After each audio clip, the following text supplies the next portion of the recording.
Com a palavra, vereador Natalini. Muito obrigado. Queria cumprimentá-lo, cumprimentar os vereadores e vereadoras, aqueles que nos assistem nessa sessão de discussão da Lei de Diretrizes Orçamentárias da cidade de São Paulo. Antes de entrar no assunto, eu gostaria de falar uma palavra sobre o vereador que está presidindo essa sessão de hoje, o vereador Antônio Donato.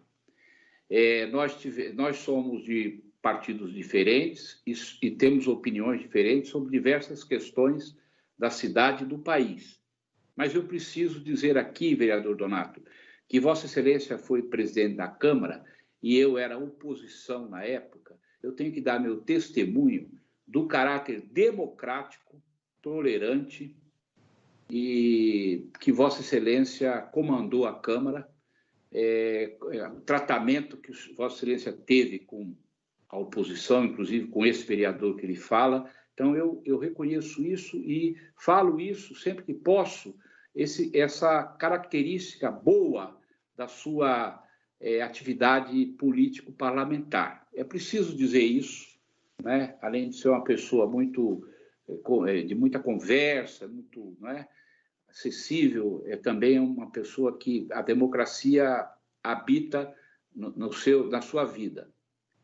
O vereador Ricardo Nunes, que é o relator, eu também queria dizer ao vereador que a minha discussão aqui não é contra o trabalho do vereador Ricardo Nunes, nem podia ser, porque o vereador Ricardo Nunes, ele é dos 55 vereadores, é das pessoas que mais tem se dedicado à questão econômica da cidade. Ele conhece as questões econômicas da cidade, as questões de arrecadação, as questões de destinação de dinheiro, de gastos. Ele conhece porque ele é uma pessoa que tem a sua vida ligada um pouco a essas questões. Então, tem uma competência grande, inclusive quero parabenizá-lo, já me solidarizei com ele, com respeito à CPI dos bancos. Ele e os outros vereadores compuseram a CPI, a coragem que tiveram de enfrentar essa tungada que os bancos deram no erário público da cidade de São Paulo. Então, meus parabéns, e não estou aqui para criticá-lo pessoalmente ou o seu trabalho ou da Comissão de Finanças. Mas eu quero aproveitar essa discussão da LDO para fazer algumas considerações que eu considero mais amplas no sentido dos rumos do desenvolvimento da cidade de São Paulo. Eu não poderia deixar de aproveitar essa ocasião para fazer essas considerações. Então, me inscrevi, como eu tenho análises críticas sobre esses rumos, eu me inscrevi para ser coerente com o que eu vou dizer, eu me inscrevi para debater contrário, e não é contrário o relator, o vereador Ricardo Nunes, mas sobre os rumos do desenvolvimento da cidade, do planejamento e desenvolvimento da cidade de São Paulo. Senhoras e senhores, a LDO, a Lei de Diretrizes Orçamentárias, ela dá as diretrizes, como o próprio nome diz, ela dá as diretrizes, o caminho, os rumos para que a Lei Orçamentária Anual possa destinar o dinheiro naqueles rumos que a LDO orienta. A LDO é, vamos dizer assim, uma matriz onde o orçamento da cidade vem depois com a LOA, vem se encaixar naquela matriz, naquele direcionamento. E aí é que vai a minha análise.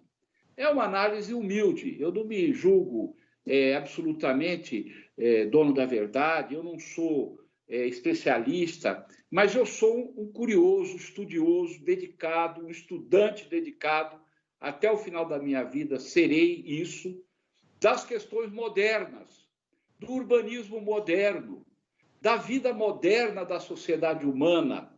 Eu sou muito curioso, estudo muito, escuto muito, procuro aprender com quem é professor para também orientar a minha conduta política e a minha conduta técnica.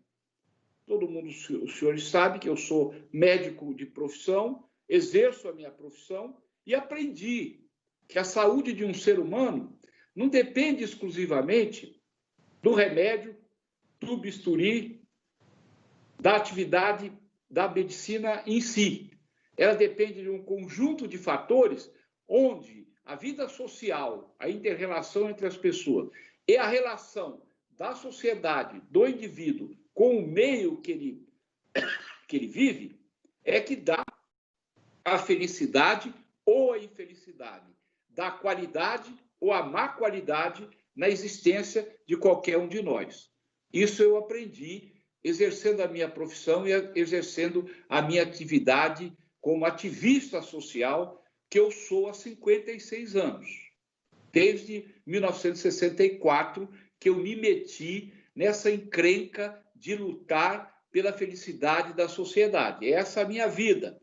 Eu não tenho outro objetivo de vida. Essa é a minha vida, minha família e essa luta. Além, obviamente, dos meus pacientes, que eu atendo um a um. E atendo com carinho, com tudo que eu sei de medicina, dedico aos meus pacientes. Portanto, baseado nisso que eu acabei de falar, eu acho que São Paulo não está no rumo certo para se construir como uma metrópole sustentável. Não está no rumo certo. Tem pontos aqui, atitudes ali, pontuais, né?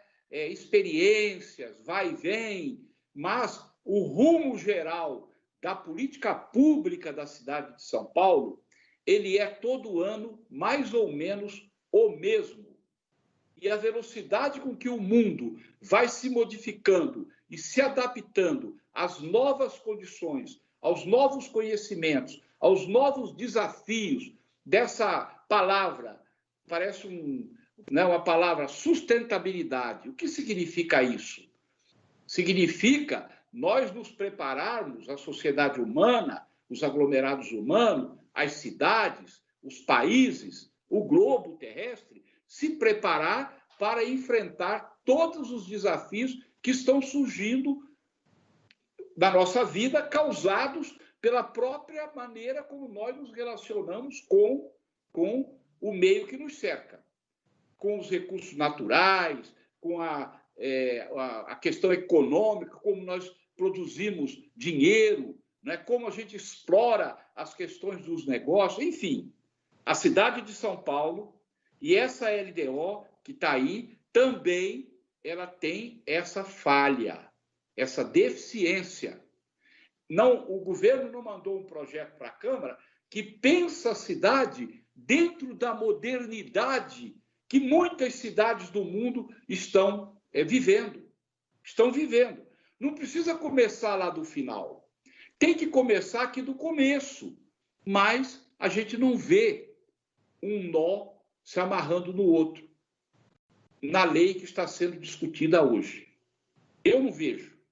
Se eu estiver errado, eu peço desculpa aos meus pares e peço desculpa ao governo, ao prefeito, por estar fazendo uma análise errada, mas eu acho que eu não estou. Eu tenho certeza do que eu estou falando, eu estou me baseando naquilo que é fato, que é verdade. Vejam bem, eu vou procurar não usar meus 30 minutos a pedido do presidente para ajudar no Congresso dos nossos projetos de vereadores. Vejam bem,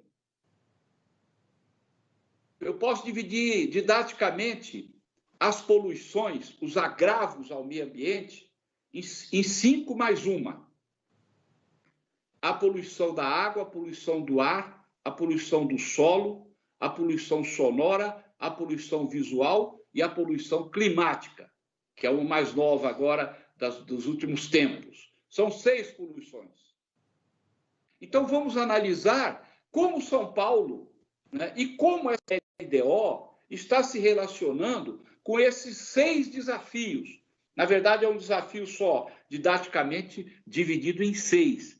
Eu produzi um livro, não sei se os senhores sabem, por uma São Paulo mais sustentável, junto com um ambientalista que trabalhou comigo, Marcelo Morgado. Tem pouco menos de 500 páginas. E aqui a gente faz um diagnóstico da cidade dentro dessas características que eu falei e a gente aponta uma série de soluções que tem que ser soluções paulatinas. Não pode estalar o dedo, está resolvida a poluição sonora da cidade. Mas alguma coisa tem que ser feita. E o que é que tem que ser... o que é que está sendo feito? Essa é a questão. O que é que está sendo proposto na lei de diretrizes orçamentárias para a gente combater a poluição sonora. A poluição visual, ela foi combatida na cidade de São Paulo de maneira exemplar, com a lei de cidade limpa.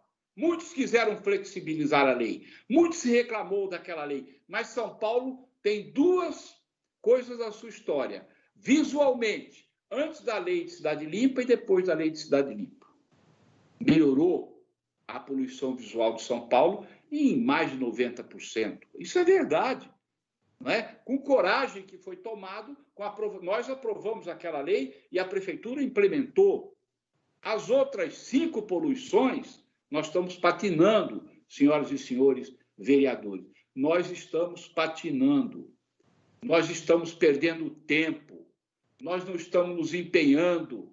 A cidade não está andando para frente no que diz respeito em ser preparada pelas políticas públicas e também pela ação da sociedade, para que a gente se torne uma cidade mais sustentável, mais humanizada, com mais qualidade de vida. E é possível fazer isso. É possível fazer isso. Senhores e senhoras, eu não vejo na LDO, eu vejo assim, pontual, aqui, ali, acolá. Mas o que nós vamos fazer com a poluição do ar? O que a LDO, ou mesmo o orçamento de São Paulo, vai fazer com a poluição do ar? Os senhores viram que nessa pandemia, quando a frota saiu da rua, os prontos-socorros, que no inverno ficam lotados de crianças e de idosos com doenças respiratórias, esvaziaram. Não porque as pessoas simplesmente ficaram com medo de ir. Isso também aconteceu. Mas diminuiu a incidência de doenças respiratórias. Obviamente, excetuando-se o Covid, de bronquites, de bronquopneumonia. Diminuiu a incidência. Diminuiu a incidência. Por quê? Porque o ar foi menos poluído por uma ação não da política pública, não da LDO, não da prefeitura, não da sociedade, mas de um vírus que veio aqui e falou: fiquem em casa, senão eu pego vocês. Esse fato fez com que a frota diminuísse e a poluição diminuísse. Estou dando esse exemplo. E aí, diminuindo a poluição do ar, o que vai acontecer, senhoras e senhores? Porque isso tudo é imbricado. Não é? A saúde humana depende, como eu disse no começo, dessa estruturação ambiental. O que vai acontecer? Vai morrer menos, se a gente diminuir os poluentes, principalmente os particulados de enxofre, do ar da cidade de São Paulo, o que sai da frota dos carros, em particular dos carros a diesel, o que vai acontecer? Vai acontecer que nós teremos diminuição muito grande do número de pessoas que têm infarto do miocárdio na cidade, porque o professor Paulo Saldiva já provou cientificamente, nos dias que tem alta poluição no ar de São Paulo, aumenta quase que o dobro o número de pessoas infartadas nos hospitais públicos da cidade.